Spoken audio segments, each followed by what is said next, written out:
Migration, nécessité du vivant, deux remarques préalables qui vont montrer la complexité du sujet et le fait que, dans le fond, toutes ces questions sont profondément politiques. Oui et non. Les migrations, d'abord, si on prend le mot dans le sens le plus général, les mouvements de population, le fait que les gens ne restent pas statiques.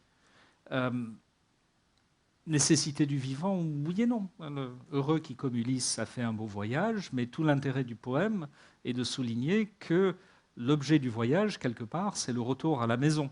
Alors, après un long périple, bien sûr, après 10 années d'excuses plus ou moins fantaisistes pour justifier auprès de Pénélope le retard de l'arrivée, mais n'empêche, c'est comme si le voyage, la migration, le déplacement avait pour objet d'assurer un retour à la maison. Et du coup, entre cette migration de nécessité du vivant et l'apparente nécessité d'un enracinement, d'une maison, d'un lieu, d'un foyer qui soit privilégié, il y a une tension dès le départ, tension qui s'inscrit dans la philosophie. Vous savez sans doute qu'un certain nombre de philosophes ont beaucoup réfléchi sur cette question et qu'un certain nombre de philosophes, souvent désignés comme plus conservateurs que les autres, ont mis l'accent sur la nécessité pour l'homme d'avoir un foyer, un lieu privilégié, un chez lui, ce qui semble au minimum mettre une tension autour de l'idée selon laquelle l'émigration serait une nécessité du vivant en général. Et, petit problème avec le casque qui tend à glisser, ça doit être la faute de mes oreilles, je pense, plutôt que la faute du casque.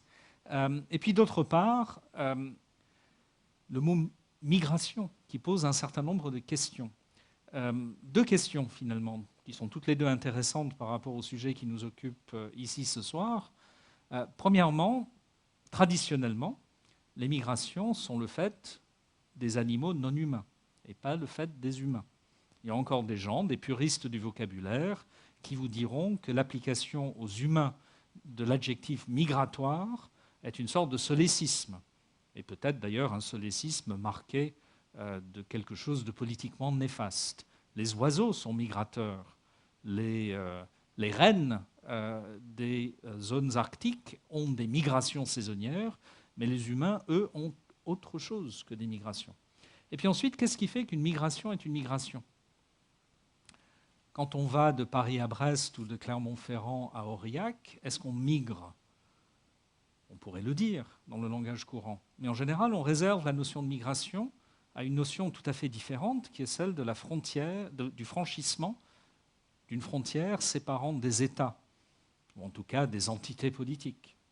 Du coup, ces migrations qui seraient une nécessité du vivant seraient en même temps un reflet de l'organisation de l'espace de la vie humaine en entités géopolitiques, des entités qui sont à la fois des espaces, des territoires et des populations rattachées à ces territoires.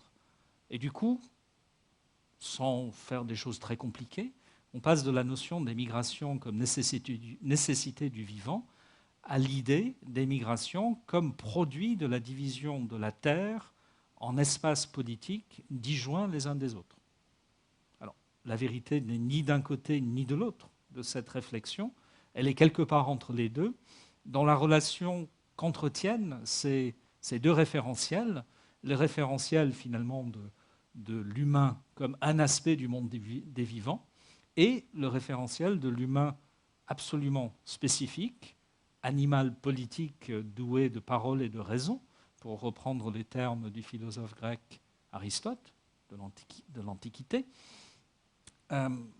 pour qui les références du vivant, des animaux, des oiseaux, des grands mammifères ou des insectes sont des références un petit peu hors sujet. Alors, ce n'est pas simplement pour le plaisir de faire des arguties, même si c'est une déformation professionnelle que je reconnais bien volontiers, que je vous propose ces quelques éléments de cadrage initial, parce que ces réflexions aident à montrer à quel point la notion de nomadisme est plus complexe qu'il n'y paraît et relève d'une description, bien sûr. On peut décrire les différents types de modes de vie nomades et la manière par laquelle ces modes de vie nomades se rattachent à des environnements physiques. J'aurai l'occasion d'y revenir tout à l'heure, notamment en insistant, comme il a été dit en introduction, sur la vulnérabilité des populations nomades face aux transformations de leur environnement. Je prendrai l'exemple du changement climatique, notamment, comme facteur de pression sur ces populations à cet égard. Mais en même temps, outre ce registre descriptif, ce registre du catalogue, il y a un deuxième registre qui est de comprendre comment la notion de nomadisme, pour prendre le jargon des sciences sociales, se construit. C'est-à-dire qu'un mot qui nous paraît renvoyer à une sorte d'évidence naturelle, ou en tout cas d'évidence sociale, qui nous est donnée par l'histoire et par la géographie, se révèle en réalité une catégorie politique et juridique qui s'inscrit dans la construction des États. Et j'aurai l'occasion d'y revenir, ça donne là aussi un balancement intéressant entre un registre naturel du mouvement à travers l'espace et le temps et un registre politique et juridique de maîtrise des populations dans leur relation à un territoire. Et le nomadisme, c'est les deux. C'est l'interpénétration, l'imbrication de ces deux registres. Alors ici, sur l'écran, on voit une image tout à fait pertinente et parlante, et qui vous est familière, du nomadisme. Je pense que tout le monde se doute que cette image vient de Mongolie. Chinoise ou mongole, à la limite, peu importe, les modes de vie sont assez similaires.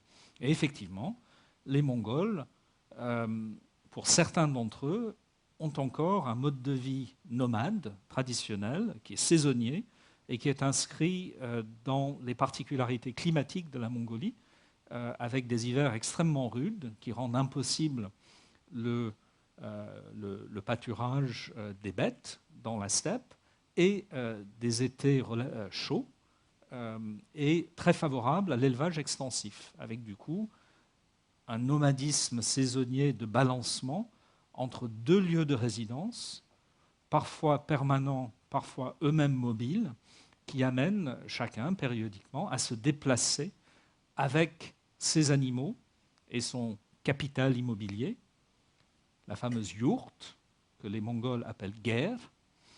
Yourte, c'est un mot russe que les Mongols n'aiment pas, justement parce que les Russes apparaissent dans cette partie du monde comme des colonisateurs qui, en principe, se démontent.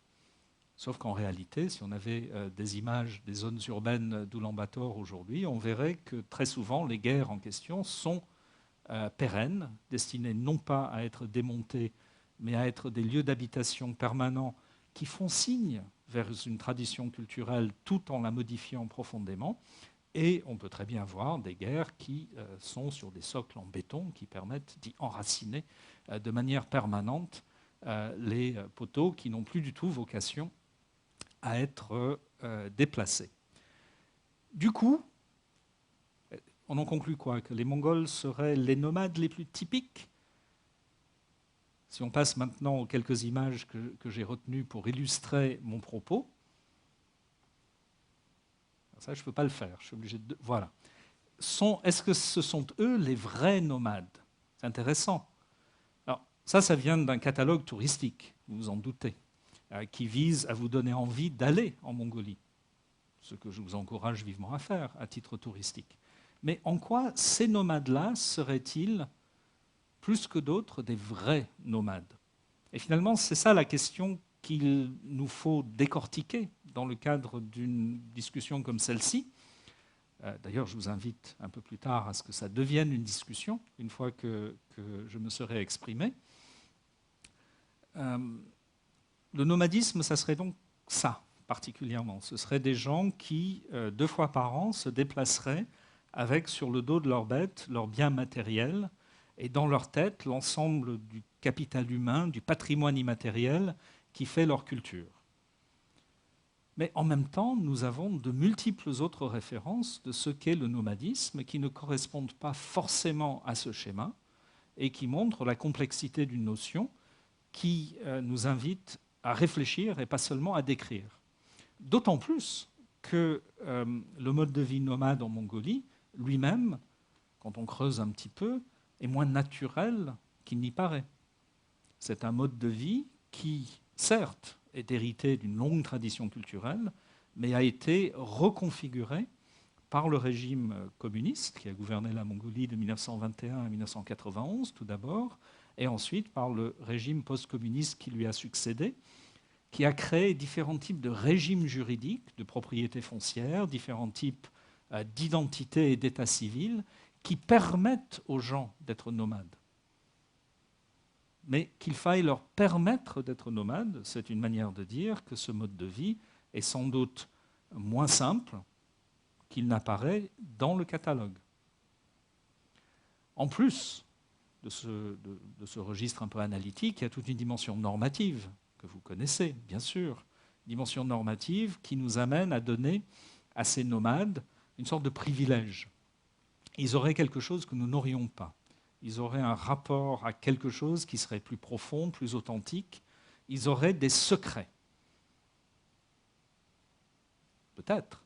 Mais en tout cas, avant de conclure que ce sont eux les vrais nomades, par opposition à je ne sais quel faux nomade, encore faudrait-il voir la diversité des représentations que nous avons du nomadisme et un certain nombre des implications de cette diversité. Parce que si ce sont eux les vrais nomades, en même temps,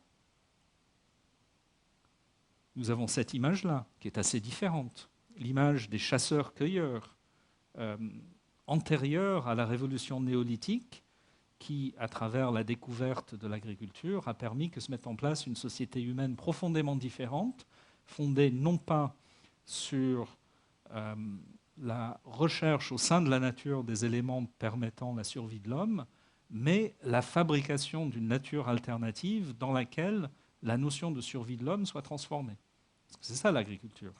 Ce n'est pas simplement prélever sur la nature des choses que la nature apporte, c'est construire une nature alternative qui nous apporte ce que nous sommes supposés requérir pour notre survie. Monsieur Pic vous a peut-être raconté d'ailleurs que les données archéologiques et anthropologiques montrent que la révolution agricole, à bien des égards, a été dommageable pour la survie physique de l'espèce humaine. Ça a permis la multiplication des individus au prix d'une réduction considérable de leur santé physique, de leur vigueur, de leur diversité alimentaire, de leur longévité. De telle sorte qu'on aurait fait une sorte de pacte faustien où la technologie agricole nous aurait permis d'être plus nombreux et donc plus forts collectivement, mais en même temps chacun plus faible individuellement. Cette image-ci correspond à quelque chose d'assez différent, tout de même, de l'image que l'on peut avoir du mode de vie des steppes mongoles. D'une part, parce que c'est supposé être un état édénique, antérieur à la technologie. D'autre part, parce que la notion d'organisation politique de l'espace n'y est pas présente.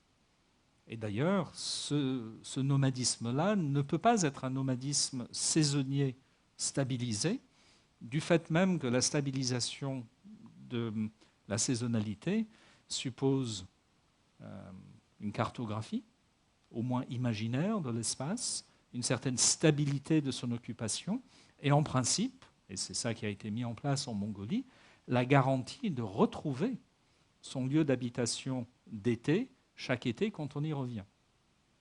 On imagine volontiers que les chasseurs-cueilleurs de cette époque, très vigoureux, vous l'avez vu, mais ça, l'archéologie valide un petit peu l'idée selon laquelle ils auraient été plus vigoureux que nous, n'avaient aucune garantie, en quittant un lieu, de le retrouver s'ils revenaient à la saison suivante. Mais ce ne sont que deux images possibles du nomadisme, il y en a encore d'autres. Et en utilisant ces images dans leur diversité, on va peut-être mieux comprendre comment se construit la notion de nomadisme à travers, encore une fois, la régulation politique et juridique des territoires et des populations, comment elle n'est pas une simple donnée pour l'analyse, mais quelque chose dont l'émergence même exige cette analyse. Parce que les nomades, c'est ça aussi. C'est une forme de nomadisme qui n'est en général pas saisonnier, parce que la saisonnalité des climats dans les terres d'habitation des Bédouins n'est pas du tout du même ordre que la saisonnalité climatique en Mongolie. c'est un nomadisme qui est fondé plus sur l'itinérance que sur l'alternance des lieux d'habitation, et qui en général n'est pas fondé sur la notion d'habitation pérenne, fût-elle le temps d'une saison, mais sur l'idée d'une habitation véritablement portable qui peut, en principe, être démontée tous les soirs. Autre forme de nomadisme, donc. Nomadisme, en outre, qui s'inscrit dans un espace politique qui a une histoire profondément différente. À cheval entre les différents États de la péninsule arabique et du Proche-Orient, qui, tout en s'appuyant pour certains d'entre eux très fortement sur un imaginaire d'ascendance bédouine pour légitimer des références culturelles actuelles, n'ont ni éliminé le mode de vie traditionnel, ni organisé ce mode de vie traditionnel pour en assurer la pérennité. Est-ce qu'ils sont plus ou moins des vrais nomades que les Mongols ? La question n'a pas de sens. Le nomadisme, c'est précisément cette extrême diversité de situations et de contextes dont le seul point fixe est l'opposition à la sédentarité, c'est-à-dire au fait de se définir par un domicile fixe. Mais la notion de domicile, vous le notez, est une notion juridique. La fixité d'un domicile, ça n'est pas la même chose que le fait de ne pas bouger. Et d'ailleurs, les gens qui ont des domiciles tout à fait fixes peuvent, à leur manière, s'imaginer nomades. J'aurai l'occasion d'y revenir. Le nomadisme, ça peut être ça aussi. C'est encore une autre référence tout à fait différente. Une aire d'accueil de gens dits du voyage, quelque part en France, depuis qu'il est fait aux collectivités territoriales, vous le savez, aux communes, l'obligation d'aménager de telles aires, ce que toutes les communes ne font pas, loin de là. Vous connaissez les tensions autour de ces questions. Ça ne ressemble ni au campement du soir des populations bédouines, ni à l'installation en bord de rivière des chasseurs-cueilleurs du Paléolithique, ni à la transhumance saisonnière avec les meubles à dos de chameau des Mongols. C'est encore autre chose, mais c'est de nouveau une certaine forme de nomadisme. J'insiste à nouveau sur le fait que ça n'est pas qu'il soit plus vrai ou plus faux que les autres, c'est que cette extrême diversité de situations nous amène à nous interroger sur ce qui fait l'unité du phénomène. Et puis dans un autre genre, avec à peu près les mêmes véhicules, mais un contexte social, politique, culturel, imaginaire profondément différent, un campement de gens dits roms, à Bobigny en l'occurrence, qui ne ressemble pas du tout à une aire d'accueil de gens du voyage, notamment parce que ça n'est pas une aire d'accueil, parce que la notion d'accueil n'y occupe aucune place. C'est une zone de tolérance et de non-droit qui permet à des populations qui, historiquement, ne sont plus depuis longtemps des populations nomades, d'occuper un espace de quasi-nomadisme dans une société, la société française, qui est particulièrement réticente à admettre qu'on puisse être nomade à proprement parler. La différence entre cette image et la précédente est la différence entre deux références ou deux référentiels qui sont pourtant tout à fait contemporains, assez proches dans l'espace, et qui renvoient pourtant à des réalités profondément différentes. Dans un cas, l'organisation, certes contestée, mais finalement très encadrée sur le plan juridique et réglementaire, d'une certaine forme très particulière et très limitée de circulation sans domicile fixe à l'intérieur du territoire d'un État, et dans un autre cas, l'impossibilité d'organiser à l'intérieur d'un territoire qui n'est pas celui d'un État, mais celui d'une union d'États, l'Union européenne, la mobilité de personnes dont la tradition culturelle est nomade, mais la réalité sociale sédentaire. Là aussi, un peu comme en Mongolie, mais dans un contexte différent et avec des résultats très différents, la volonté très forte des régimes communistes, en Bulgarie, en Roumanie, en ex-Yougoslavie, en Tchécoslovaquie ou en Hongrie, a été de sédentariser les populations nomades qui étaient perçues dans leur nomadisme comme une menace pour l'ordre public socialiste. Mais cette sédentarisation, souvent contrainte, souvent liée à l'enfermement dans des formes de misère sociale très accentuées, a supprimé la référence culturelle du nomadisme sans donner en échange, c'est bien connu, vous le savez tous, à travers la lecture des journaux dans le cadre des polémiques sur ces situations justement, sans donner en échange les bénéfices de l'appartenance pleine et entière à la société socialiste jusqu'en 1991 ou aujourd'hui à la société de consommation. Et cet entre-deux est une forme de nomadisme dans le monde contemporain, mais une forme qui a des propriétés tout à fait différentes de celles que nous avons vues précédemment. Et puis, le nomadisme, c'est aussi un produit touristique. Cette image vient du même catalogue que l'image qui montrait les Mongols comme des vrais nomades, par opposition, faut-il croire, à tous les autres que je vous ai montrés, qui seraient des faux nomades. Ici, il s'agit de nous dire que la Mongolie serait nomade par nature. Ce qui est assez curieux. S'il est vrai que des références culturelles très puissantes dans la tradition mongole valorisent, organisent, désignent même comme normal le nomadisme tout à fait particulier, le nomadisme saisonnier d'éleveurs qui caractérise la culture mongole des steppes, il n'en reste pas moins que la Mongolie, comme les autres pays de la région, est de plus en plus urbanisée et qu'une capitale comme Oulan-Bator se place en contrepoint très strict de ces images-là, en accueillant tous ceux dont le mode de vie nomade n'est plus susceptible d'être pérenne, compte tenu de la pression sur la propriété des terres, compte tenu de la pression sur la fertilité agricole dans des écosystèmes fragiles, marginaux, et compte tenu aussi d'aspirations qui ne sont plus forcément les mêmes que celles qui prévalaient dans la tradition nomadique. Et c'est l'une des difficultés. Fait politique, fait juridique, le nomadisme est aussi bien sûr un fait culturel. Ce mode de vie, présenté ici pour la consommation touristique, donc présenté comme quelque chose auquel on peut accéder par procuration en prenant l'avion, est quelque chose qui est évidemment riche de sens, riche de bienfaits, de traditions, mais également grévé par de multiples servitudes.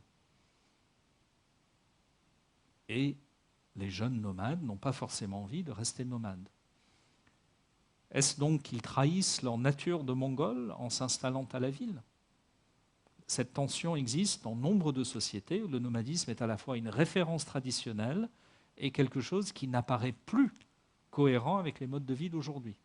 On retrouve le même phénomène, je n'ai pas les images, c'est dommage parce qu'elles seraient tout à fait parlantes si j'avais pu en trouver à temps. Il en va de même dans les sociétés du Golfe arabe, qui sont caractérisées presque plus encore que la Mongolie, compte tenu de l'importance de la rente pétrolière dont elle bénéficie, par un choc frontal au sein de chaque personne, finalement, entre une référence culturelle qui, du point de vue de la norme, du point de vue des valeurs, est bédouine. Chaque Émirati, chaque Qatari est censé être au fond de lui-même et se pense au fond de lui-même bédouin. Mais en même temps, comme le sait chacun qui y a passé ne serait-ce que quelques heures en transit dans l'un des aéroports, en même temps des lieux d'hypermodernité consumériste où l'aspiration bédouine est complètement ensevelie sous l'aspiration au progrès matériel le plus contemporain, le plus actuel et le plus clinquant. Et cette tension entre des schémas de référence culturelle incompatibles, mais en même temps profondément liés dans la vie quotidienne des gens, caractérise l'actualité d'un certain nombre de sociétés dont le nomadisme est une référence de plus en plus imaginaire face à la transformation technique, structurelle, économique des sociétés. Et il est évident que ce n'est pas du tout la même chose de partir dans le désert avec un chameau et une tente pliée sur son dos, le dos du chameau, j'entends bien sûr, que de partir dans le désert avec un gros 4x4 et la tente pliée dans le coffre. Et bien sûr, on observe aisément que la manière la plus habituelle pour notamment les gens relativement jeunes de ces sociétés d'aller respecter leur identité bédouine dans le désert, ça n'est pas avec un chameau, mais avec un 4x4. Est-ce qu'on trahit sa nature en faisant ça? Ça mérite discussion. Alors, un mot là-dessus, bien sûr. Surtout parlant ici en tant que fonctionnaire de l'UNESCO, je me dois de souligner qu'il faut se méfier de cette opposition. La tradition et la modernité ne sont pas plus incompatibles qu'ennemis. La question, c'est de savoir comment les cultures évoluent et comment elles peuvent se transformer tout en restant elles-mêmes, non pas par fidélité mécanique à leurs origines, mais par intégrité interne dans l'évolution de la vie des individus et des collectivités. Du coup, il n'est pas du tout impossible de créer une nouvelle synthèse de traditions culturelles et de modernité. Quant à savoir si telle ou telle société y est parvenue, ça c'est une autre discussion. Et du coup, à la limite, le nomadisme, ça peut être ça. Ça, c'est la réduction à l'absurde. C'est-à-dire que le nomadisme n'est plus du tout le fait de ceux qui ont un mode de vie nomade, mais exclusivement de ceux qui consomment ce mode de vie comme produit touristique. C'est vendu comme tel, c'est acheté comme tel, et il ne s'agit même pas de critiquer, mais juste de constater qu'il y a un attrait pour cela, mais qui n'est pas l'attrait d'un mode de vie à proprement parler, mais l'attrait de l'imaginaire que nous pouvons avoir d'une vie, et ça renvoie à la toute première image du catalogue touristique de la Mongolie, qui serait plus simple et qui porterait des secrets que nous aurions perdus. Cette nostalgie d'un état plus pur, d'un état antérieur à la technologie, antérieur peut-être au découpage du monde en territoires étatiques, est quelque chose qui marque notre rapport au nomadisme et qui vient souligner que ce nomadisme n'est pas simplement un fait qu'il s'agirait de décrire ou d'observer, mais une construction imaginaire qui est présente dans nos têtes, à des degrés divers, selon où nous sommes et de quelle tradition nous héritons. Et puis, à l'extrême, le nomadisme, ça peut devenir ça. Ça peut devenir l'idée même pas d'un mode de vie, même pas d'un cadre culturel à consommer à travers le tourisme, mais d'une autoréférence qui, à travers de nouvelles formes d'organisation du travail, permettrait de désigner tout un chacun comme nomade en puissance. Alors, est-ce que cet usage, je n'ai pas volontairement flouté l'origine du transparent, c'est juste que ça n'est pas lisible dans la résolution disponible, mais tant mieux, parce que le but n'est pas de faire référence à celui qui l'a produit, ni au contexte où il a été produit, mais d'insister sur le fait que le nomadisme, c'est ce qui permet au personnel, et pas aux personnes, de se connecter au système d'information à partir de n'importe quel endroit. Et du coup, ce nomadisme, c'est une relation entre une personne mobile, mais pas migrante, et pas à proprement parler nomade, parce que dotée d'une forme de domicile fixe, mais cette domiciliation est une domiciliation numérique. C'est comme un fil à la patte, la connexion qui rattache la personne en question au système d'information dont il est l'acteur, dont il est en quelque sorte le visage humain. Les informaticiens utilisent parfois pour plaisanter et pour se moquer des êtres humains le terme wetware. Vous connaissez peut-être hardware, software, le matériel et le logiciel. Les informaticiens utilisent donc pour plaisanter la notion de wetware, intraduisible en français, qui est la chose qui vient s'ajouter au matériel et au logiciel, c'est-à-dire l'utilisateur. Le wetware, parce que notre cerveau est fait très largement d'eau. Et vous notez d'ailleurs que la question qui est posée sur ce slide, mais ce n'est pas la seule question que l'on pourrait poser par rapport à ce paradigme, ce sont les risques de sécurité des systèmes d'information qui sont posés par le nomadisme des personnels qui les exploitent. Comme si nous étions au service de ces systèmes d'information au lieu que ce soit l'inverse.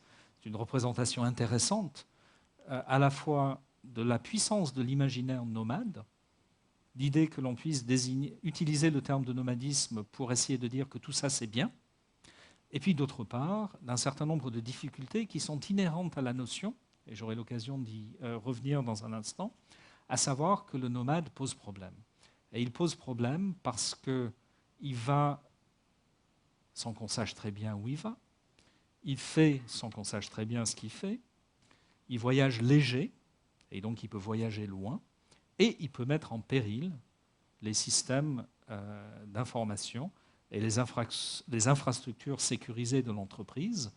Et je vous demande juste d'imaginer un instant la manière par laquelle on pourrait, en tant que fonctionnaire d'un ministère de l'Intérieur, faire à peu près le même slide, mais en négatif cette fois-ci, en remplaçant entreprise par État.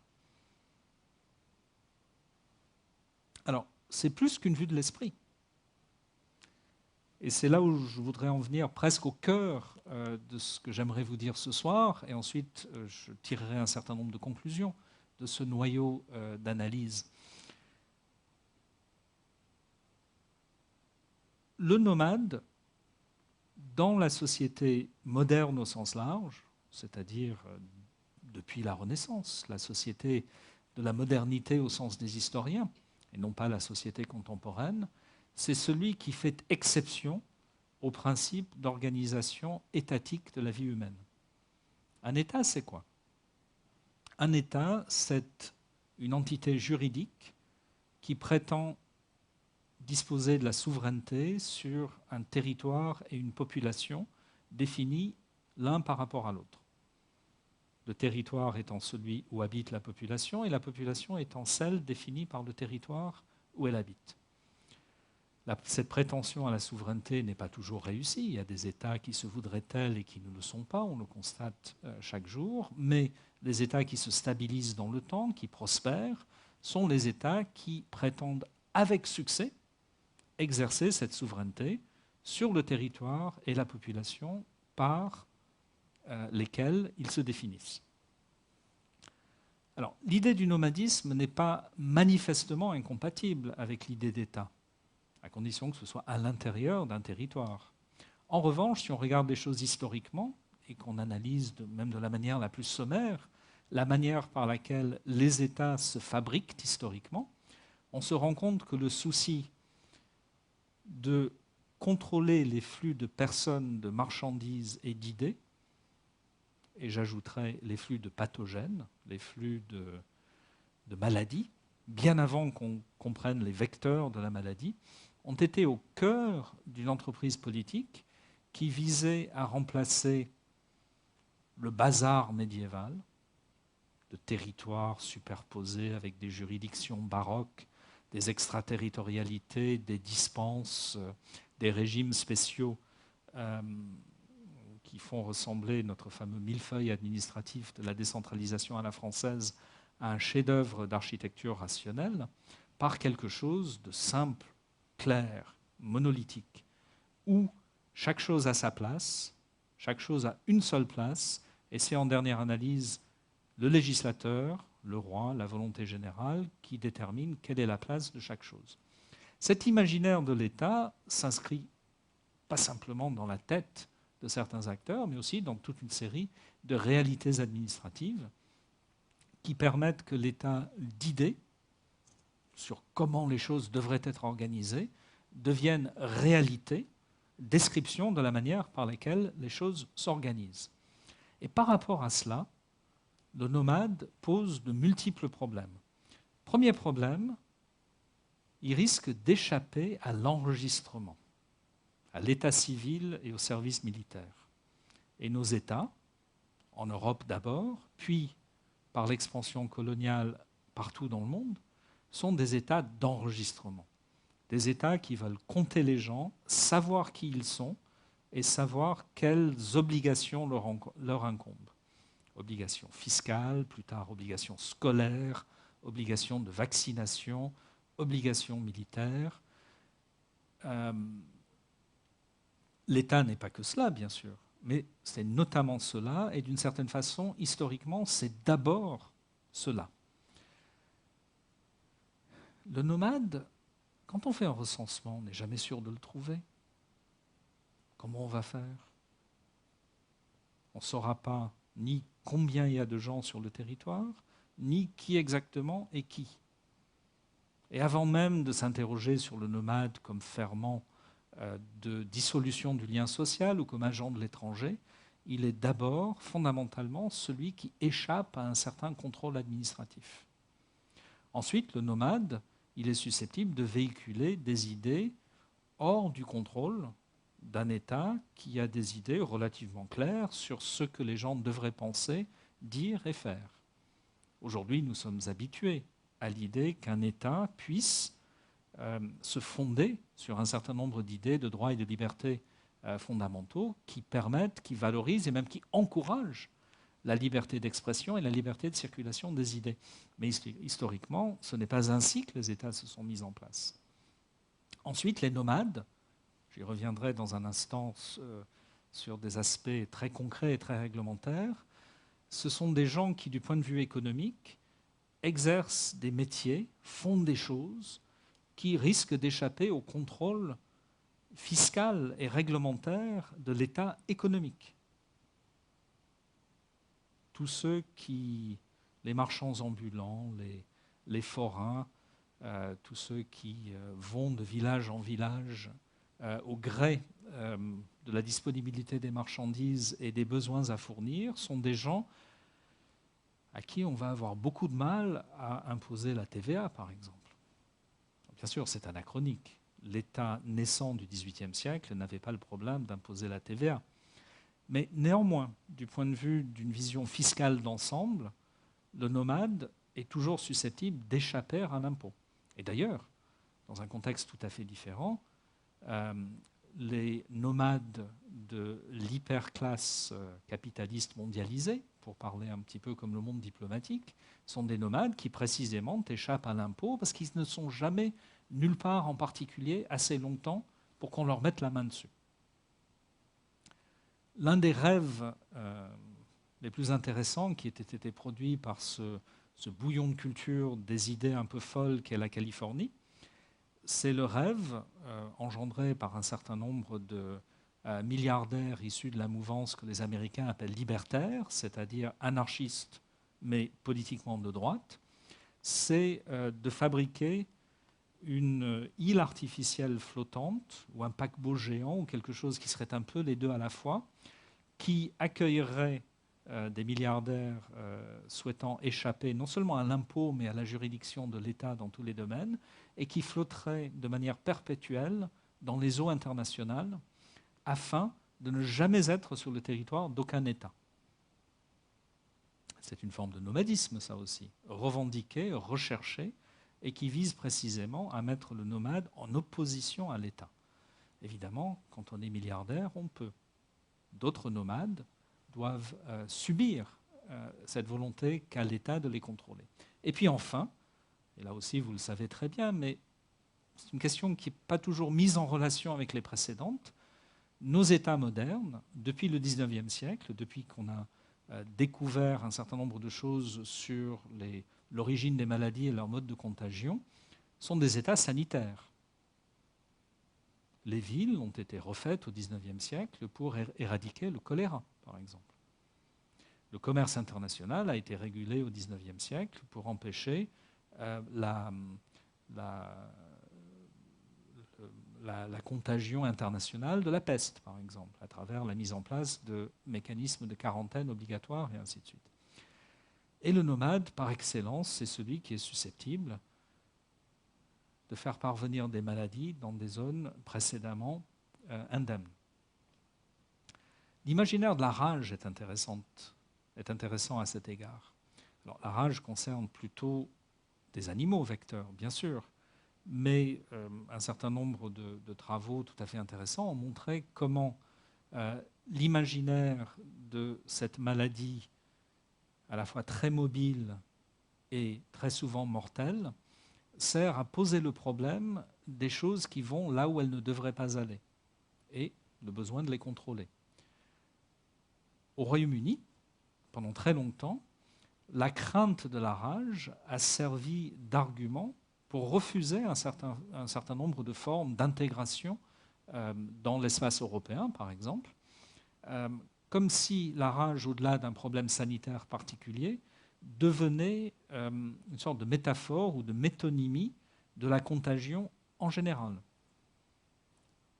Le nomade, c'est donc celui qui fait circuler de l'argent, des idées, des maladies, sans qu'on puisse le contrôler.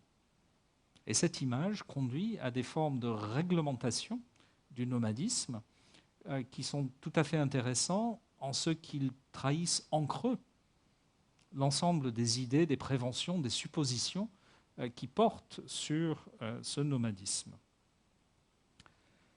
Je ne sais pas si oui, c'est lisible.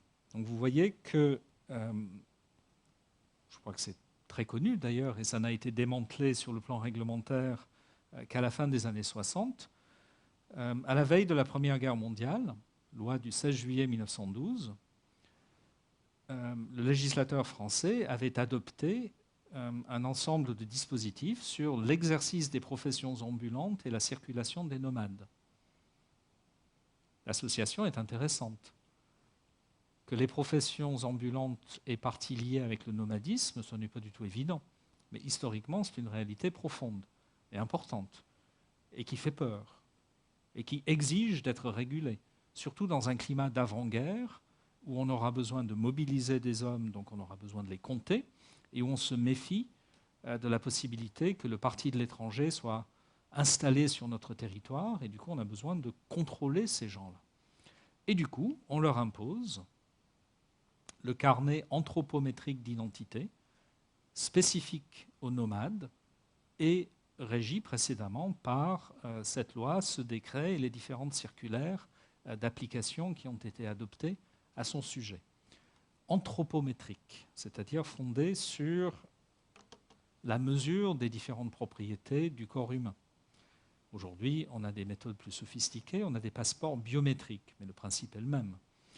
L'idée étant qu'on doit vraiment savoir qui est qui.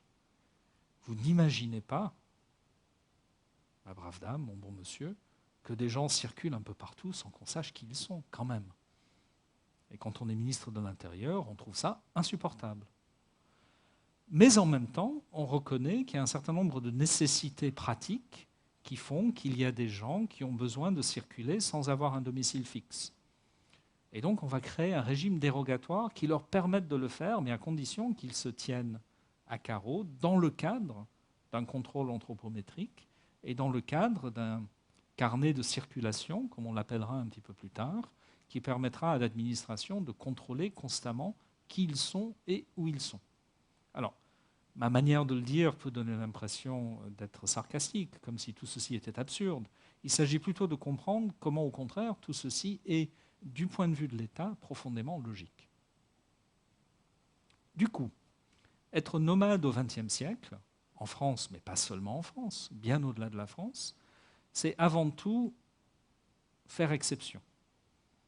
Dans une société régie principalement par un certain nombre d'idées de contrôle étatique qui reposent sur l'état civil, le recensement,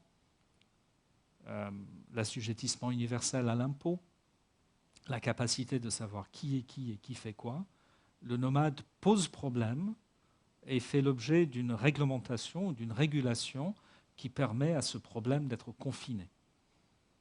Et du coup, très logiquement, on souhaite qu'à terme, il disparaisse. On reconnaît que, pour des raisons traditionnelles et peut-être encore actuelles, certaines professions doivent être ambulantes. Certaines personnes sont héritières d'une tradition qui valorise un nomadisme dont on peut tolérer provisoirement qu'il existe. Mais à terme, quand même, il faudrait les sédentariser. Et l'histoire en Europe, en Amérique du Nord, aussi bien en Europe de l'Ouest qu'en Europe de l'Est, au XXe siècle, c'est l'histoire de la sédentarisation plus ou moins coercitive des populations nomades. Alors, vous connaissez ces histoires qui sont souvent aujourd'hui perçues comme proprement scandaleuses. L'exemple du Canada ou l'exemple de l'Australie sont emblématiques à cet égard. Vous avez peut-être lu récemment, dans les derniers mois, dans les journaux, les intenses polémiques qui prévalent au Canada, aussi bien au niveau fédéral qu'au niveau des provinces, et notamment au Québec, sur la politique mise en œuvre jusque dans les années 60 de séparation forcée des familles des populations autochtones du Grand Nord afin de scolariser en ville les enfants et de les contraindre à se sédentariser, à adopter le mode de vie occidental par rejet délibéré et voulu du mode de vie de leurs parents, de leurs grands-parents, de leurs ancêtres. Ce qui est intéressant, me semble-t-il, c'est que cette politique a été mise en place en toute bonne foi et pour des raisons qui, à l'époque, se pensaient les meilleures du monde. C'est ça aussi, l'histoire du nomadisme au XXe siècle. L'histoire de cette volonté d'éradication. En Australie, de manière un peu similaire, même si les formes de nomadisme dans les populations autochtones étaient assez différentes, et même si évidemment le contexte environnemental, climatique, écologique est profondément différent dans les deux environnements, on a de même cette volonté de rompre la transmission culturelle et même, à la limite, de rompre la filiation en prenant les enfants aux familles pour les urbaniser de force.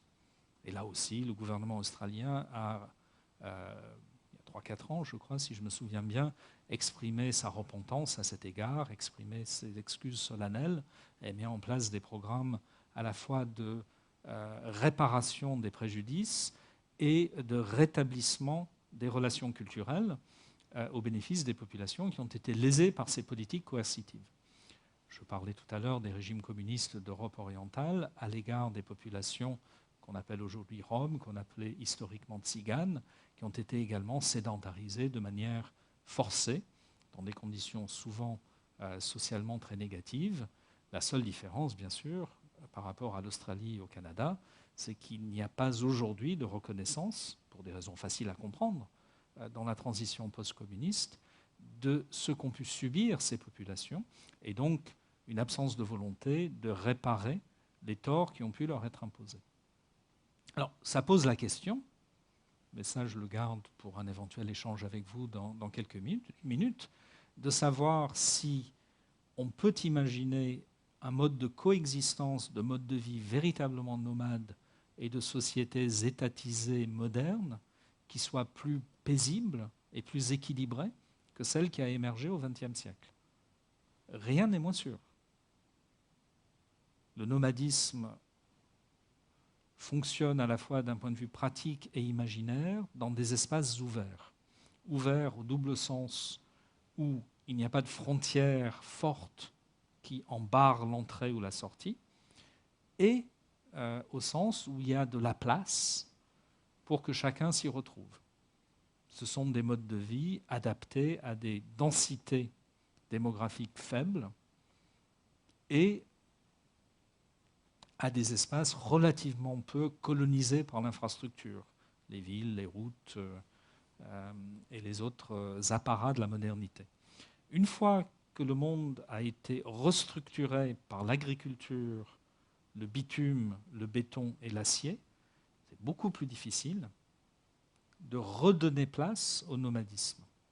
Et d'ailleurs, vous le savez, et là on rejoint le thème général, la migration comme nécessité du vivant, que cette construction de l'espace par l'infrastructure pose des problèmes redoutables aux espèces animales mobiles également. Vous savez, il y a des polémiques souvent assez cloche-merlesques sur cette question, souvent reflétées dans les journaux, mais qui sont lourdes de signification quant au maintien de la biodiversité dans un certain nombre d'espaces, sur, par exemple, la nécessité de ménager des chemins de migration des crapauds, alors qu'on doit en même temps installer une ligne à grande vitesse. En Alaska, quand du pétrole a été découvert sur la côte nord de l'Alaska dans les années 70, et qu'il était nécessaire de construire un immense oléoduc long de 2000 km pour amener ce pétrole de la côte nord de l'Alaska jusqu'au port de la côte sud, l'un des grands problèmes qui se posait, c'est un problème qui n'a rien de théorique, c'était l'effet de l'oléoduc sur les chemins migratoires des caribous. Et il a fallu concevoir, parce qu'à l'époque, la pression environnementale était forte en Alaska, elle le serait sans doute beaucoup moins aujourd'hui, parce que le climat politique a changé. Il a fallu à l'époque aménager l'oléoduc de telle manière qu'il permette la migration des caribous, notamment en le surélevant suffisamment pour qu'il passe en dessous. Les ingénieurs détestaient ça, parce que ça le rendait vulnérable, et ça impliquait toute une série de difficultés techniques. Mais en l'occurrence, au moins provisoirement, le caribou avait gagné cette bataille politique-là. Du coup, sans forcer le trait à l'excès, force est de constater que les infrastructures lourdes par lesquelles nous occupons les espaces mettent en péril cette possibilité de la migration comme nécessité du vivant. S'y ajoute, et là, ça n'est pas propre à l'Europe ou à l'Amérique du Nord ou aux zones anciennement infrastructurées, pour garder cette métaphore, mais un peu partout dans le monde, des pressions environnementales viennent se surajouter à celles politiques, culturelles, réglementaires et d'infrastructures qui pèsent sur la vie nomade, de telle manière que, en Mongolie, dans un certain nombre de parties de l'Amazonie, au Tibet, dans un certain nombre de régions d'Afrique orientale, dans certaines parties du Sahel, la pérennité de modes de vie nomades fortement ancrés et relativement peu touchés jusqu'à récemment par ce qu'on appelle un peu trop vite le développement, est sérieusement remise en cause. Le paradoxe étant que le nomadisme, dans l'histoire longue de l'humanité, est entre autres choses une réponse possible à l'incertitude environnementale. Quand on a la garantie d'une fécondité constante du milieu naturel qui nous donne toujours assez à manger, on n'est pas obligé de bouger. En revanche, quand l'environnement est incertain, comme il a généralement été dans l'histoire de l'humanité, la capacité de se déplacer, et donc notamment la capacité de porter avec soi son patrimoine, au sens le plus large, son patrimoine matériel, mais aussi son patrimoine immatériel, pour prendre la distinction qui préside à l'approche par l'UNESCO de ces questions, était une condition de survie. Aujourd'hui, parce que nous sommes dans un monde moins ouvert, un monde beaucoup plus plein, un monde où il y a moins de place, c'est l'inverse. C'est la contrainte environnementale sur des modes de vie stabilisés autour d'une logique nomade qui rend impossible de pérenniser celle-ci parce que la possibilité d'aller un peu plus loin n'existe plus. Et cette possibilité d'aller un peu plus loin, c'est la logique même du peuplement humain. Les traces archéologiques le montrent bien en Europe, à la fin de la glaciation, quand les glaciers reculent progressivement en allant vers le nord, on voit bien par la datation de ce qui a été trouvé par les archéologues comment les humains finalement ont suivi les glaciers. Parce qu'il y avait toujours quelque part où aller. Et ce toujours quelque part où aller, c'est l'une des choses qu'aujourd'hui nous avons perdues. Et du coup, pour penser cette question du nomadisme, au-delà des clichés touristiques, au-delà de notre imaginaire un peu facile du bon sauvage, au-delà aussi de notre imaginaire négatif de ceux qui sont relégués dans des campements parce que les pauvres, ils n'ont pas de véritable domicile, il faut penser le nomadisme comme un produit complexe, comme une construction complexe qui reflète à la fois l'histoire politique et juridique de nos États, l'histoire culturelle de nos représentations, dans notre rapport à l'espace, au temps, à l'enracinement et au déplacement, et aussi l'histoire de nos écosystèmes en relation avec l'ensemble des espèces non humaines qui les habitent, qui créent des possibilités de survie, des difficultés de survie, des lignes de fuite et des pentes qui amènent de manière préférentielle à des comportements susceptibles d'être adaptatifs. Et c'est le croisement de tout ça qui fait le nomadisme aujourd'hui, dans un monde très rempli, dans un monde peut-être à certains égards trop plein, de telle sorte que la simple revendication qu'on laisse aux nomades la place d'être nomades, pour généreuse qu'elle soit, apparaît en pratique assez irréaliste.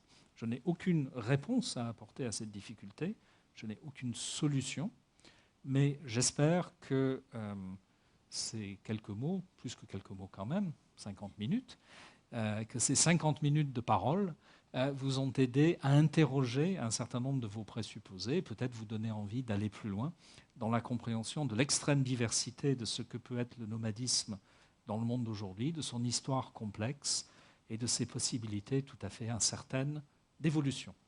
Je vous remercie. Bon, merci beaucoup. Alors nous allons prendre encore une demi-heure ensemble pour les questions du public auxquelles vous voudrez bien répondre. Monsieur.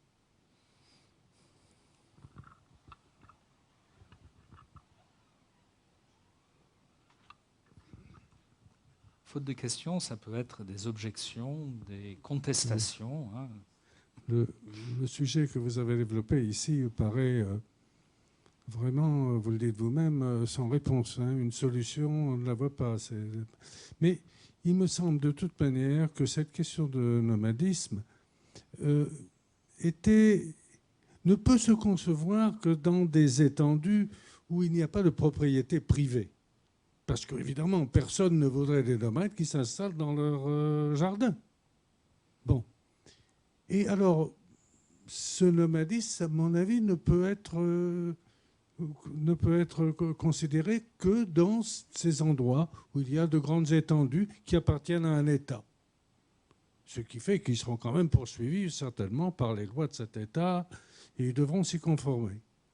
Voilà. Alors que dans le temps, à l'époque des chasseurs-cueilleurs, évidemment que personne ne leur demandait rien, mais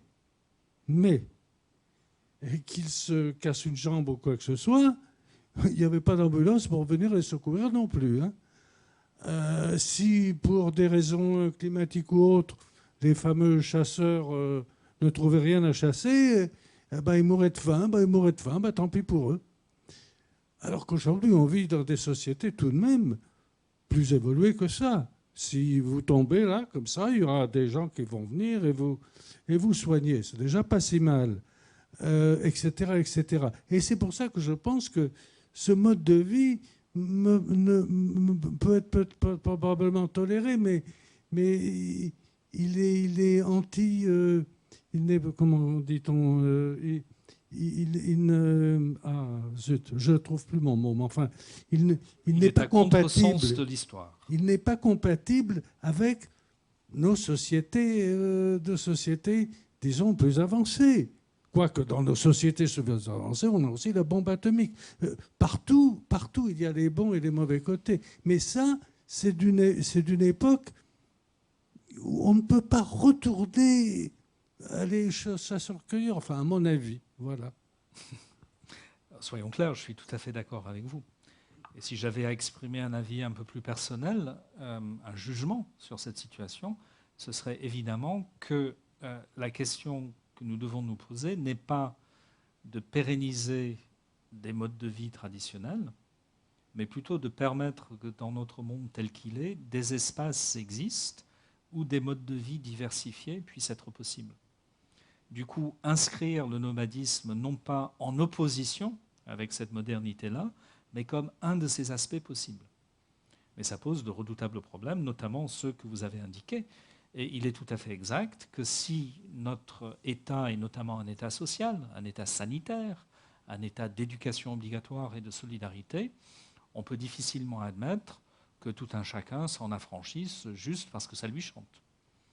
Et puis, vous l'avez bien dit, on voit bien comment ça peut fonctionner en théorie dans les limites d'un État. Par exemple, d'un État comme la Mongolie, où la plus grande partie de la terre est toujours propriété de l'État, et où les nomades ont un usufruit, mais non pas la pleine propriété de leur terre, on voit beaucoup moins bien comment ça pourrait fonctionner en Suisse, au Danemark ou en Italie, pour faire exprès de ne pas parler de la France. Je suis d'accord avec vous, donc.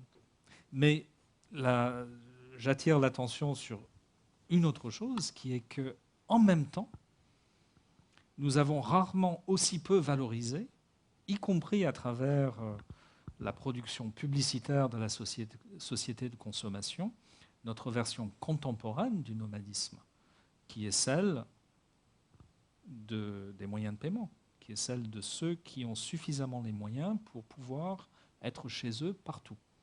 Ils ont peut-être un domicile fixe au sens strictement juridique du terme, mais en réalité, ils sont citoyens du monde, n'est-ce pas? Et nous valorisons fortement cette idée d'un nomadisme dont on peut discuter pour savoir si c'est un vrai nomadisme ou une sorte de caricature monstrueuse, mais qui en tout cas se présente, comme on l'a vu tout à l'heure, comme tel.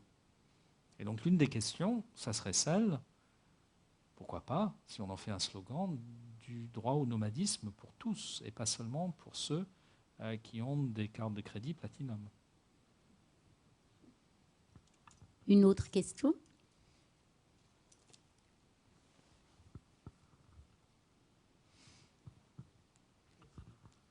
Merci pour votre brillant exposé sur ce nomadisme, qui est un phénomène effectivement qui n'est pas localisé dans le passé, mais qui, bien sûr, se développe aussi dans la modernité. Peut-être, quand on évoque l'ostracisme vis-à-vis des nomades, faut-il mentionner absolument l'ostracisme nazi qui a bien entendu visé à exterminer ces nomades, les gitans en particulier dans le milieu européen. Mais d'une façon plus, disons, plus générale, il y a dans la modernité quand même des facteurs. J'agrée tout à fait au fait que le nomadisme et la propriété soient un vrai problème, et que justement, c'est pour ça que en Mongolie, comme vous l'avez souligné, la propriété collective facilite le nomadisme ou le pérennise d'une certaine manière. Mais pour avoir été en Mongolie, j'ai vu qu'il y avait une tendance, effectivement, dans la sédentarisation. C'est incontestable. Vous avez cité Ulaanbaatar. Il suffit de voir la banlieue, on va dire, d'Ulaanbaatar qui s'étend d'année en année. Et on peut penser que dans ce cadre-là, le nomadisme se restreint en même temps que la propriété collective. Mais d'autres signes nous montrent que le nomadisme dans la modernité peut aussi augmenter, s'accroître. Vous n'avez pas évoqué, mais ça en fait partie, je pense, les forains, tous les éléments qui se déplacent avec des manèges et qui vont de ville en ville, qui n'ont pas vraiment toujours de domicile fixe et qui sont quand même très bien tolérés en France. Ils sont même revendiqués et même commandés pour se produire. Et tout ça est assez bien organisé. Il y a aussi en France tous ces terrains qui sont communaux et qui sont mentionnés comme accueil pour les nomades. Ça, je crois que malheureusement, ils sont mal utilisés. Mais ça existe vraiment. Donc, de ce point de vue-là, il y a des éléments positifs. Mais surtout, voilà, c'est ce phénomène de caravane qui reste en grand développement et caractéristique de la modernité.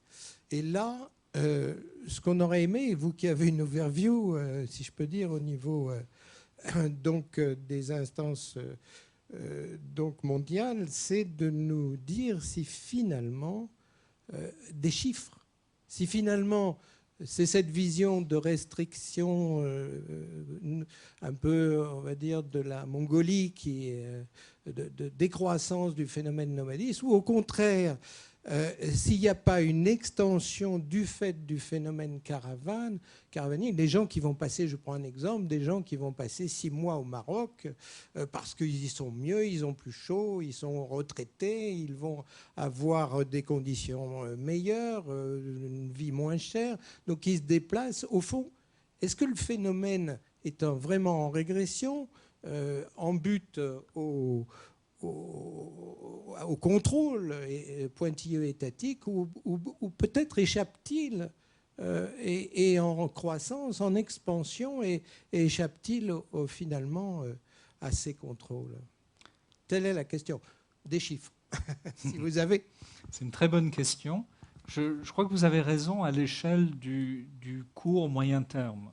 Je faisais référence tout à l'heure à l'abolition du document de circulation obligatoire pour les nomades en France, qui, sauf erreur de ma part, date de 1969.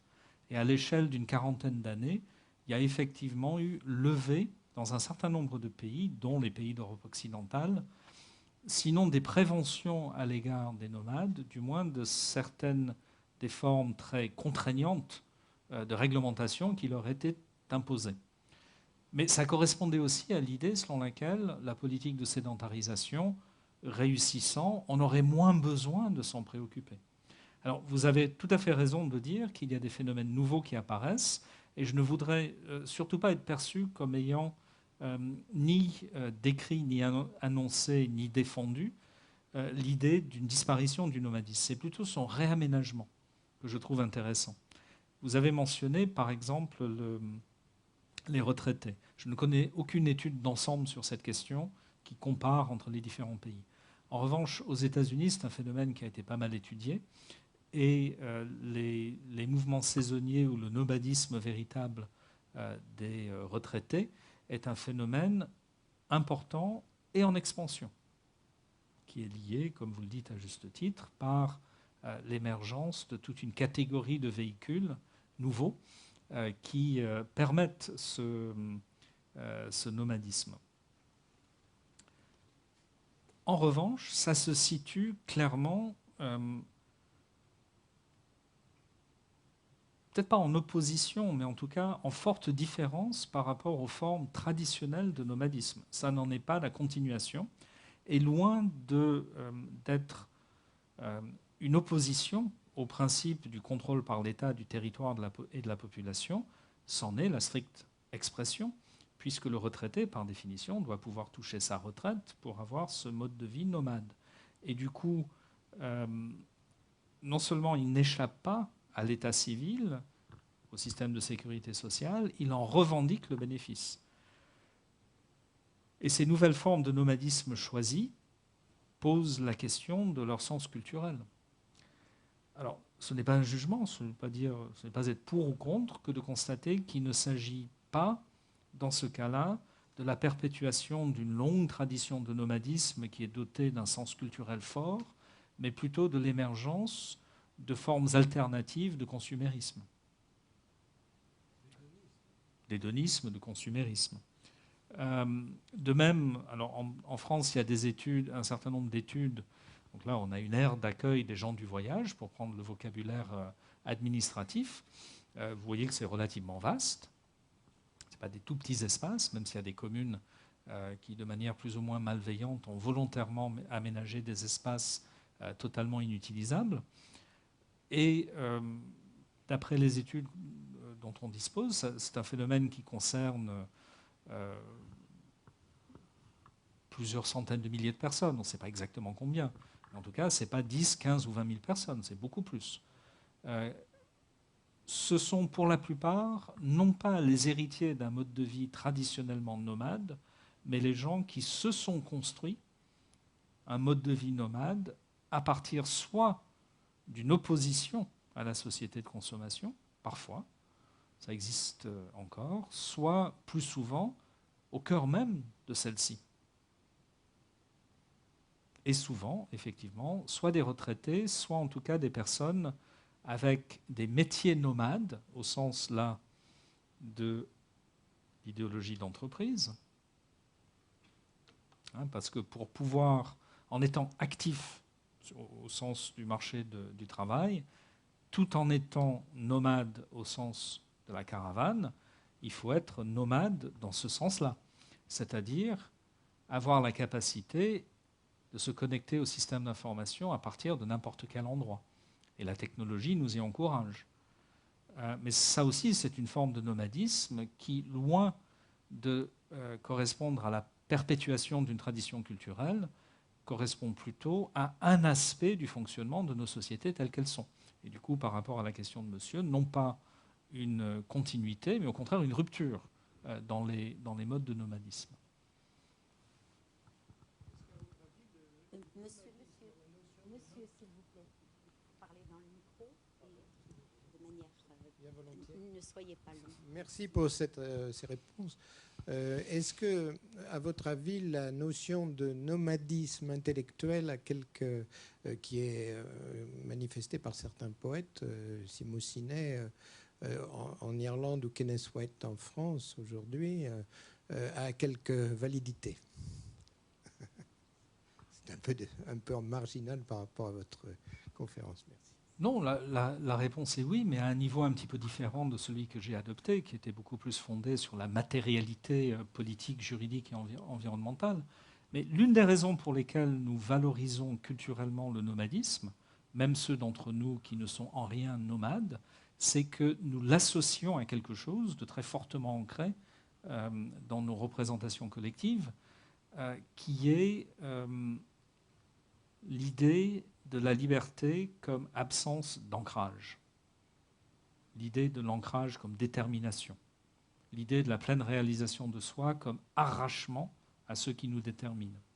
Et nous nous disons, sans doute avec beaucoup de naïveté et une certaine condescendance, que les nomades, les vrais nomades, eux, seraient plus libres à cet égard. D'où le fait qu'on essaye de vous vendre la Mongolie à travers la notion du secret simple. D'ailleurs, s'il est simple, il faut vraiment qu'il soit secret, sinon tout le monde pourrait y accéder. L'idée que ces gens-là, par leur mode de vie, sont détenteurs de quelque chose qui nous échapperait. Et du coup, l'idée selon laquelle on pourrait être à la fois nomade dans sa tête et sédentaire dans ses fesses, si je puis dire, bien posé sur son fauteuil, c'est une idée extraordinairement tentante. Est-ce qu'il n'y a pas une certaine complaisance de la part des intellectuels à vouloir le beurre et l'argent du beurre? Est-ce qu'on peut être nomade sans être nomade? Est-ce qu'on peut être nomade sans avoir cette nécessité de mettre tout ce qui nous appartient de matériel sur le dos du chameau? C'est une question qui mérite d'être posée. L'idée de s'échapper simplement par le jeu de l'imagination, c'est une idée aussi ancienne que la poésie et la littérature, dont il faut toujours se demander. Et c'est un peu c'est pas le message de cette image, mais c'est finalement ce que soulève cette image comme problème. C'est quelque chose qui mérite d'être interrogé. Encore une question ici. Oui, en lien un petit peu avec la notion de liberté qui vient d'être évoquée, je voulais savoir si de nouveaux phénomènes comme les tuffers, c'est-à-dire les sons qui se déplacent de rave party en rave party, et ceux qui occupent les ZAD, les zones à défendre, peuvent pas être assimilés à de nouvelles formes de nomadisme. Je ne sais pas si vous connaissez ces phénomènes, mais oui. Les tuffers, là, Tout à fait. Alors, pour citer une référence, M. Maffezoli dirait sans réserve oui. Je ne sais pas si vous connaissez ses travaux. Pour le sociologue Michel Maffezoli, qui fait parfois polémique dans le débat public, précisément ces nouvelles modalités de pratique culturelle s'organisent autour du nomadisme comme l'un des principes fondamentaux de fonctionnement de notre société, où le nomadisme se définit non pas par opposition à la sédentarité, mais précisément par opposition à l'ancrage et à la détermination. Du coup, tout ce qui flotte librement est nomade. Et au premier chef, ces formes de pratiques culturelles. Il y a plusieurs questions qu'on peut se poser. La première question est de savoir s'il est vraiment utile pour les besoins de l'analyse d'étendre par métaphore une notion qui a un sens relativement précis, même si c'est très complexe, comme j'ai essayé de le montrer, à des phénomènes qui n'ont rien à voir avec le noyau dur de la notion de nomadisme, qui est la conjonction du déplacement du lieu de vie, et donc de la portabilité du foyer, avec l'ensemble des réglementations qui rendent suspecte cette portabilité du foyer. La notion de foyer est forte ici, parce que la notion de foyer, dans la langue ordinaire, désigne un certain nombre de références qui viennent s'agréger. Le foyer, c'est à la fois le lieu d'habitation, donc ce par quoi se définit l'implantation physique de la famille, et c'est aussi, par la cuisson des aliments, ce qui permet la survie matérielle du groupe. Et donc la portabilité du foyer, donc la portabilité à la fois symbolique et matérielle des conditions d'existence du groupe, c'est quelque chose qui va tout de même très au-delà de la simple idée selon laquelle on pourrait faire la fête dans l'Oise le vendredi et dans la Seine-et-Marne le samedi. Surtout si les personnes en question, le lundi, rentrent chez leurs parents à faire laver leur linge. Alors évidemment, j'exagère.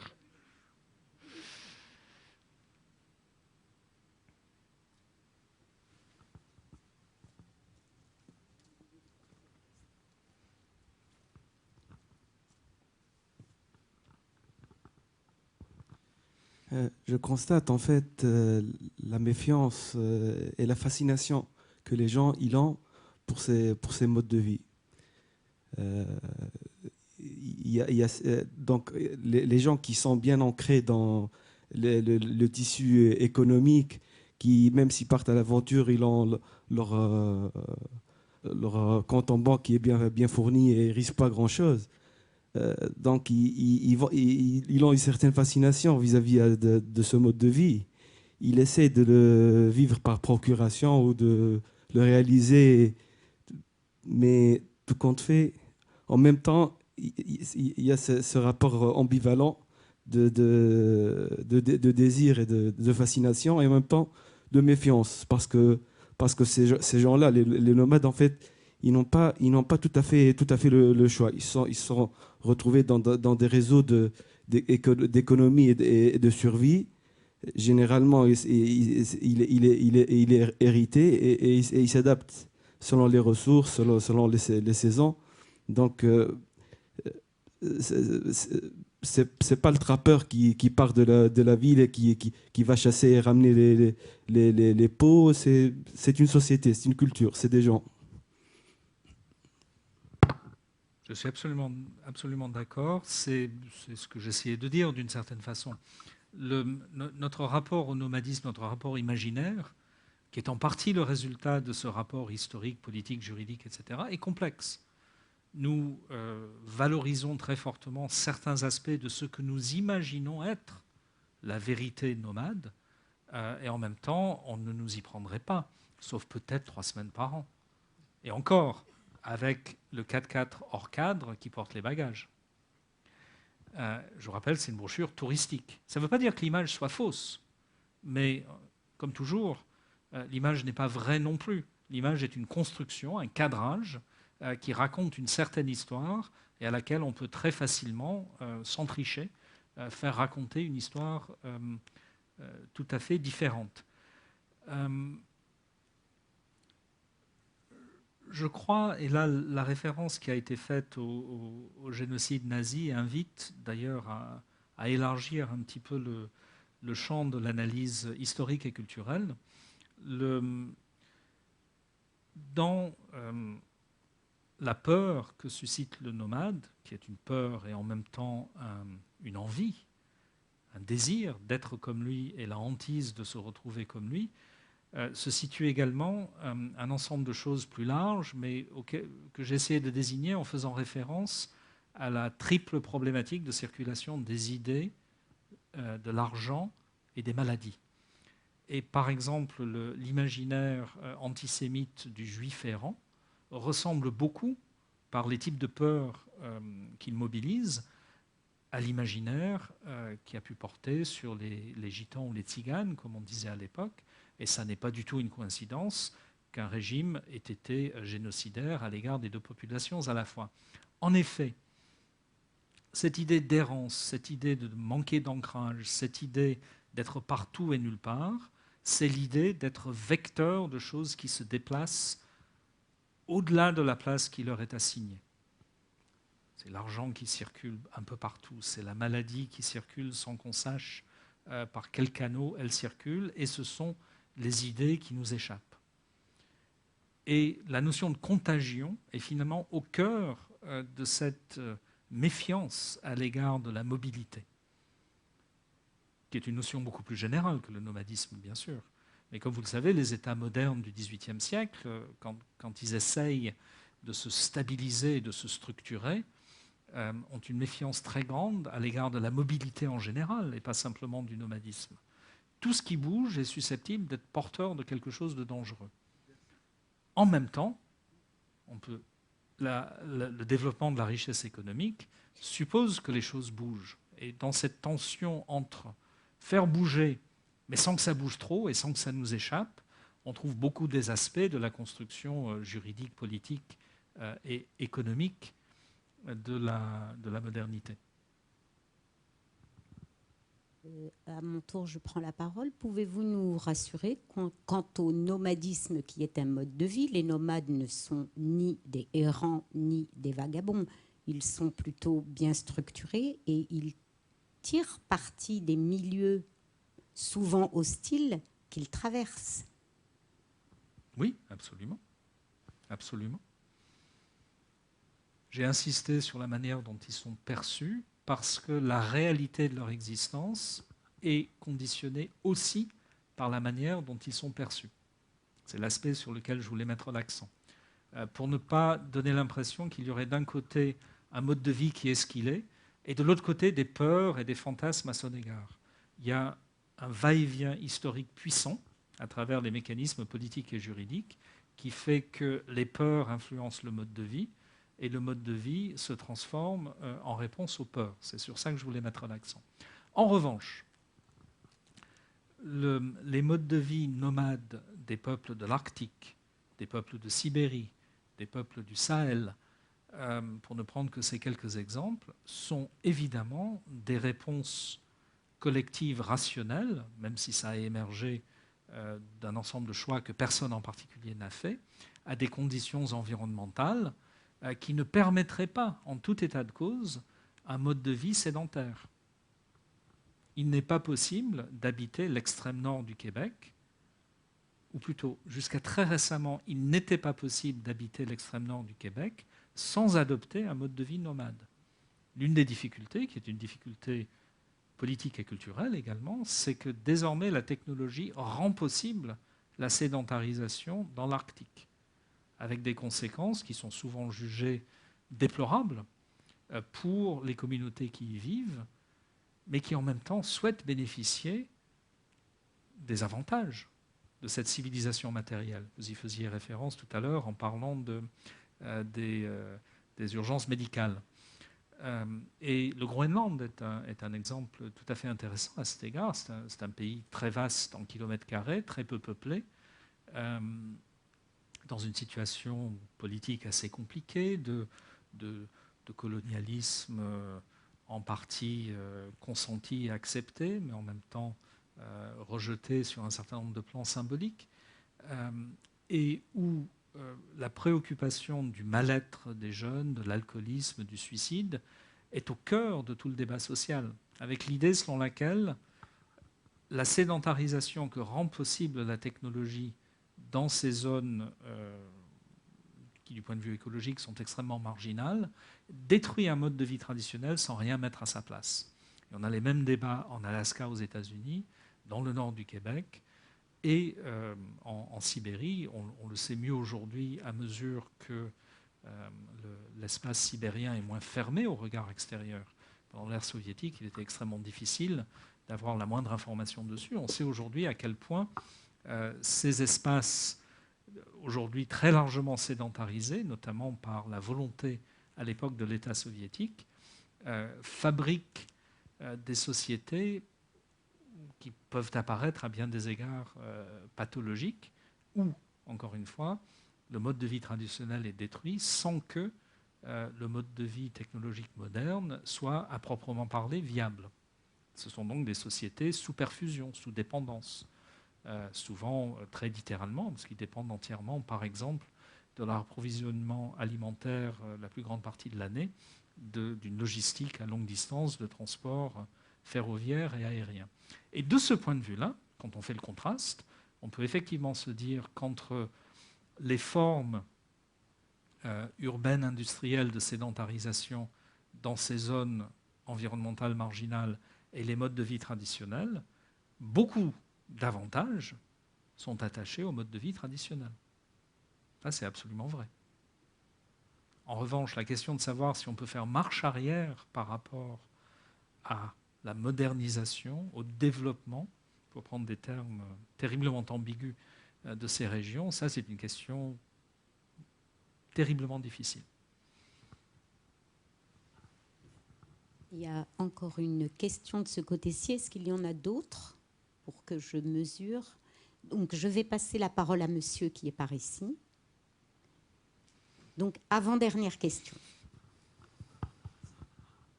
Oui, moi, il me semble qu'il y a un paradoxe sur le nomadisme. Alors, je me pose la question, les nomades sont des gens qui ne voyagent pas, je dirais. Sont des gens, alors, sont-ils dans le déplacement? Sont-ils dans l'immobilisme? Je ne sais pas trop. Enfin, c'est à force, il me semble, c'est à force de vouloir rester je dirais, sur leur terre, en quelque sorte, qu'ils se nomadisent. Donc, dans un certain sens, rien n'est plus immobile qu'un nomade, n'est-ce pas? Rien ne voyage moins qu'un nomade. C'est parce que, justement, ils veulent pas partir qu'ils se nomadisent, qu'ils sont nomades. Donc, il y a bon, sont-ils dans le déplacement? Sont-ils dans l'immobilisme? Question. Voilà. C'est une belle question anthropologique et spéculative. Je crois que la raison de ce paradoxe est très liée à ce que je disais tout à l'heure sur la portabilité. En effet, quand vous quittez votre maison pour aller ailleurs, il n'y a pas de doute, vous vous déplacez, vous voyagez, et vous avez une maison à laquelle revenir. Heureux qui, comme Ulysse, etc. Mais quand vous prenez votre maison avec vous, vous bougez ou vous ne bougez pas? Alors, par rapport à un certain imaginaire spatial, qui est celui des cartographes, très littéral, vous bougez, bien sûr. Et d'ailleurs, en GPS, vous bougez. Mais d'un point de vue imaginaire, social et culturel, dès lors que vous emportez avec vous, toujours à côté de vous, votre foyer, d'une certaine manière, par rapport à votre foyer, vous ne bougez pas. Et je crois que c'est ça le sens profond du paradoxe que vous mettez en évidence, qui est que ce en quoi le nomadisme est mobile, c'est par rapport à une forme de représentation de l'espace qui est elle-même, non pas arbitraire ou contestable, mais qui n'est que l'une parmi les représentations possibles de l'espace. Celle qui envisage l'espace à 3 dimensions, mesuré par des mètres, et susceptible de faire l'objet de déplacements qu'aujourd'hui on peut repérer par des systèmes satellitaires. Et vous savez que cette représentation de l'espace, qui nous est absolument évidente, les enfants à l'école primaire apprennent le mètre. Le mètre, c'est amusant d'ailleurs qu'en français, le mètre et le mètre aillent aussi bien ensemble avec les 2 orthographes. Le mètre, ce n'est pas une manière de mesurer les choses, c'est la mesure des choses. Mais vous savez que l'idée même d'une mesure universelle de la distance, c'est une construction sociale et historique, 1, récente, 2, complexe. Il y a un très joli livre d'un historien sur ce sujet qui s'appelle justement « La mesure de toute chose », par allusion à la philosophie antique, qui raconte l'histoire très, très concrète par laquelle, l'Assemblée révolutionnaire en 1791 a décidé qu'il fallait mesurer le mètre, défini comme 1/10 du quart de circonférence de la Terre, et ensuite a mis en œuvre le processus pratique de mesure de la circonférence de la Terre pour les besoins de la détermination du mètre. Et c'est une histoire fascinante, en pleine guerre en plus, où des géomètres ont été amenés avec les méthodes de géomètre, donc par triangulation, ce qui suppose de trouver des points hauts d'où on puisse observer d'autres points hauts et de mesurer des angles et ainsi de suite, à mesurer la fameuse méridienne dont on a fêté l'anniversaire, je ne sais plus quand exactement, dans les années 90, qui a permis ensuite la définition du mètre comme ayant la longueur que nous lui connaissons aujourd'hui et qui a aujourd'hui été redéfinie en fonction de grandeurs qui n'ont rien à voir avec la circonférence de la Terre, puisque c'est défini aujourd'hui comme à partir de la vitesse de la lumière et de la vibration des atomes.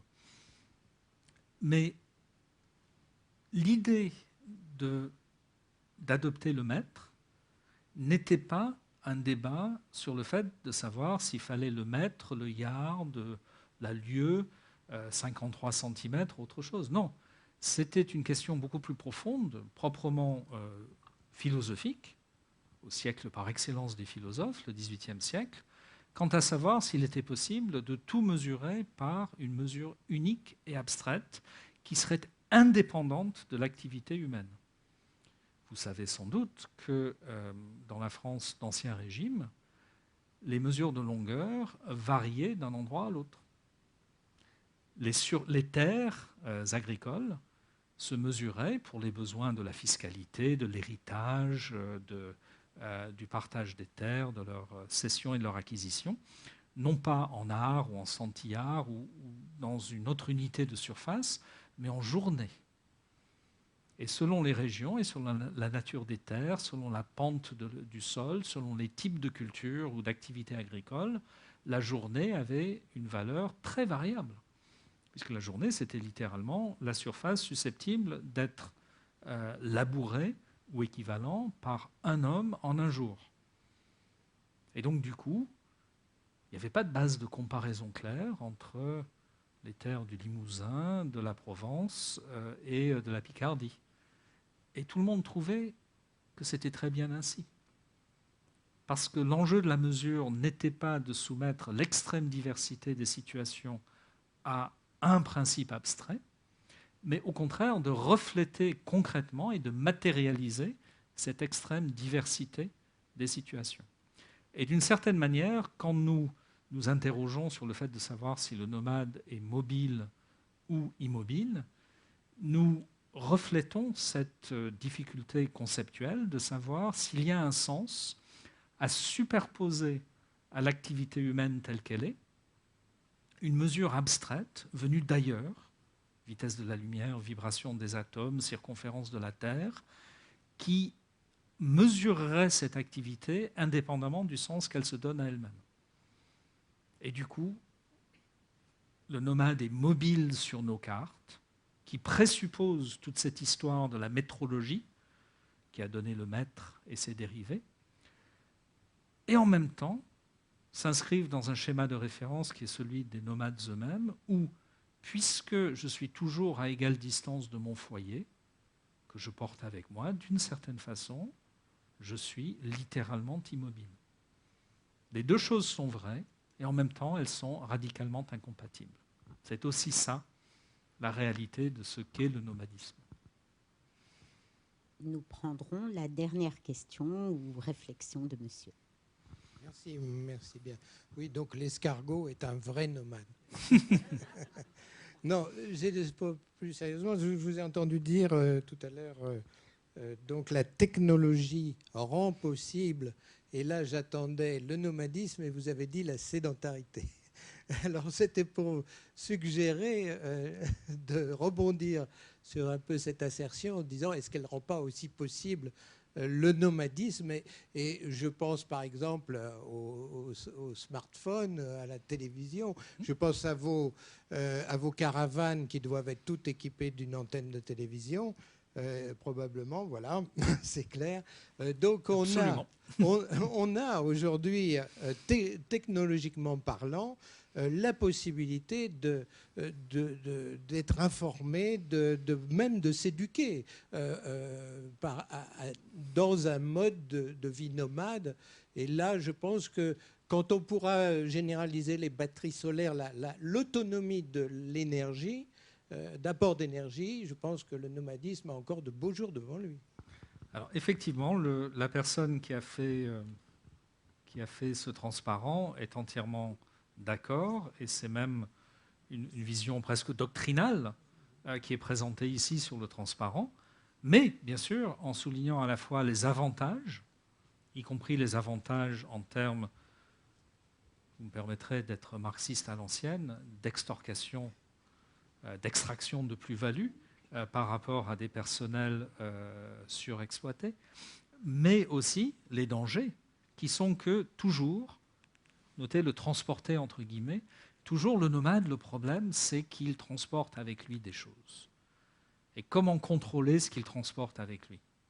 C'est-à-dire qu'à l'intérieur de ce nomadisme technologique s'inscrit aussi la même configuration de peur à l'égard du nomadisme que celle qui a prévalu dans la phase d'émergence de l'État moderne à l'égard du nomadisme dans sa forme traditionnelle. Parmi les questions qu'on peut se poser, donc moi je faisais référence à l'Arctique en parlant de la technologie qui permet une sédentarisation qui jusqu'à très récemment aurait été impossible. Il est clair que la technologie permet d'autres formes de nomadisme à condition, si on est sérieux dans l'emploi du terme, de considérer que ce qu'on porte avec soi, donc la possibilité de se connecter au système d'information, c'est le foyer. Donc, pour que ceci soit un nomadisme à proprement parler, il faut que nous réimaginions notre foyer, et pas simplement notre activité professionnelle, comme lui-même numérique. Et ça, je crois qu'on en est quand même relativement loin. Et j'ai l'impression qu'à tout prendre, ceci est plus une vague métaphore qu'un réel prolongement ou un réel aménagement. Rappelons-nous les vrais nomades, et d'ailleurs, pour ne pas toujours rester en Mongolie, et en oubliant la phrase de la brochure touristique sur les vrais nomades, le propre du nomade, dans cette forme-là, c'est la portabilité. Le travailleur nomade connecté, il porte un certain nombre de choses avec lui, mais pas tout, loin de là.